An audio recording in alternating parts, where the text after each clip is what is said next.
ഇതര സംസ്ഥാന തൊഴിലാളികളുടെ ഇഷ്ടവിഭവമായ ഭീമൻ ആസാം ചുരുക്ക വിളയിച്ച് വിജയം കൊയ്തിരിക്കുകയാണ് കോതമംഗലം സ്വദേശി അജ്മൽ ഷാജഹാൻ. നിലവിൽ 2 ഏക്കർ സ്ഥലത്താണ് ആസാം ചുരുക്ക വിളവെടുപ്പിന് തയ്യാറായി നിൽക്കുന്നത്. സുഹൃത്തായ അസം സ്വദേശി ഉമർ അലിയിൽ നിന്നുമാണ് അജ്മലിന് ആസാം ചുരുക്കയെക്കുറിച്ചുള്ള അറിവ് ലഭിക്കുന്നത്.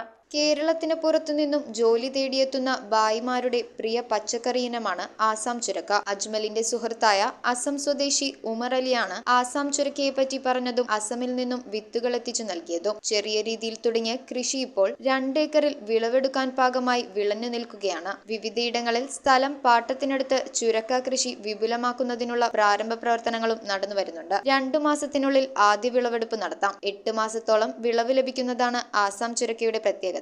5-6 കിലോക്ക് മുകളിൽ തൂക്കമുള്ള ഭീമൻ ചുരക്കകളും അജ്മലിന്റെ കൃഷിയിടത്തിലുണ്ട്. ആദ്യം പരീക്ഷണാടിസ്ഥാനത്തിൽ തുടങ്ങിയ കൃഷി ലാഭകരമാണെന്ന് മനസ്സിലായതോടെ വിപുലമാക്കുകയായിരുന്നുവെന്ന് കൃഷിയുടമ അജ്മൽ പറഞ്ഞു. ആള് വെറുതെ ഒരു തമാശക്ക് ഞങ്ങളുടെ നാട്ടിൽ ഒരു ഐറ്റം ഉണ്ട്, അത് ഞങ്ങൾക്ക് ഭയങ്കര ഫേവറേറ്റ് ആണ് എന്ന് പറഞ്ഞു. ഇവിടെ കിട്ടാനില്ല, നമുക്ക് ചുമ്മാ 2 പീസ് നട്ടു നോക്കാമെന്ന് പറഞ്ഞ് ഞങ്ങൾ ചെയ്തതാണ്. പിന്നെ അതിനകത്ത് നമുക്ക് ലാഭമാണെന്ന് കണ്ടപ്പോൾ ചെറിയൊരു കൃഷിയായിട്ട് മാത്രം ചെയ്തു. അതിപ്പോൾ ഉപഭോക്താക്കളായിട്ട് മെയിനായിട്ടുള്ളത് ആസാമിൽ നിന്നുള്ള പണിക്കാർ, അതായത് പുറത്തുനിന്ന് തന്നെ ഭായിമാരാണ് നമുക്ക് മെയിനായിട്ട് ഉള്ള ഉപഭോക്താക്കൾ. ഇത് വളരെ ചിലവ് ചുരുങ്ങിയ രീതിയിലാണ് നമ്മൾ ചെയ്തേക്കുന്നതും അധികം ചിലവ് വരുന്ന ഒരു കൃഷിയുമല്ല. ഇതിനകത്തേക്ക് നമുക്കൊരു ഏറ്റവും കൂടിയ ഒരു 50 സെൻറ്റ് സ്ഥലത്തേക്ക് ഒരു 20,000 രൂപ താഴെയാണ് നമുക്ക് മുടക്ക് വരുന്നത്. ഒരു 30 രൂപ 40 രൂപ ഗ്യാരണ്ടി ആയിട്ട് ഇതിനകത്ത് നമുക്ക് തിരിച്ചു കിട്ടുന്നത് എനിക്ക് ഉറപ്പുണ്ട്. കാരണം ഇതിലേക്ക് വളരെ ചുരുക്കം അളവിൽ വളം കാര്യങ്ങൾ മാത്രമേ പോകുന്നുള്ളൂ. അതുപോലെ മെയിനായിട്ട് ഈ ഒരു കൃഷിക്ക് വേണ്ടത് ജലസേചനമാണ്. ഇതുപോലുള്ള കൃഷികൾക്ക് എല്ലാ പ്രോത്സാഹനങ്ങളും നൽകുമെന്ന് കൃഷി ഓഫീസർ EM മനോജ്.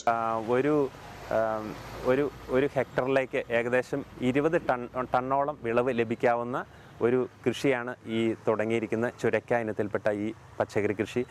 പഞ്ചായത്തും പല്ലാരിമംഗലം പഞ്ചായത്തും കൃഷിഭവനും പച്ചക്കറി കൃഷി ചെയ്യുന്നതിനുള്ള നല്ല രീതിയിലുള്ള സഹായങ്ങൾ കർഷകർക്ക് ചെയ്യാനുള്ള നടപടികൾ ആരംഭിച്ചിട്ടുണ്ട്.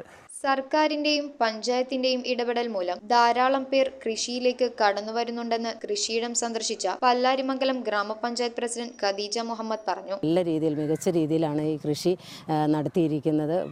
പന്തലൊക്കെ ഇട്ട് നല്ല രീതിയിൽ കൃഷി നടത്തിയിട്ടുണ്ട്. ചുരക്കയാണ് ഇതിനകത്ത് മെയിനായിട്ട് വിളവെടുക്കുന്നത്. നല്ല രീതിയിലുള്ള ഒരു വിളവാണ് ഇവിടെ കാണുവാൻ സാധിക്കുന്നത്. News bureau, Kothamangalam. ചൈനയിൽ നിന്നും ഇറക്കുമതി ചെയ്ത ടണൽ അക്രലിക് അക്വേറിയം 10,000 സ്ക്വയർ ഫീറ്റിൽ വിവിധ ഇനം പക്ഷികൾ പെരുമ്പാവൂരിന് വിസ്മയാനുഭൂതികൾ സമ്മാനിക്കുന്നു. Marine expo tunnel aquarium exhibition Perumbavoor Palakkattuthazham മൈതാനിയിൽ ഏവർക്കും സ്വാഗതം.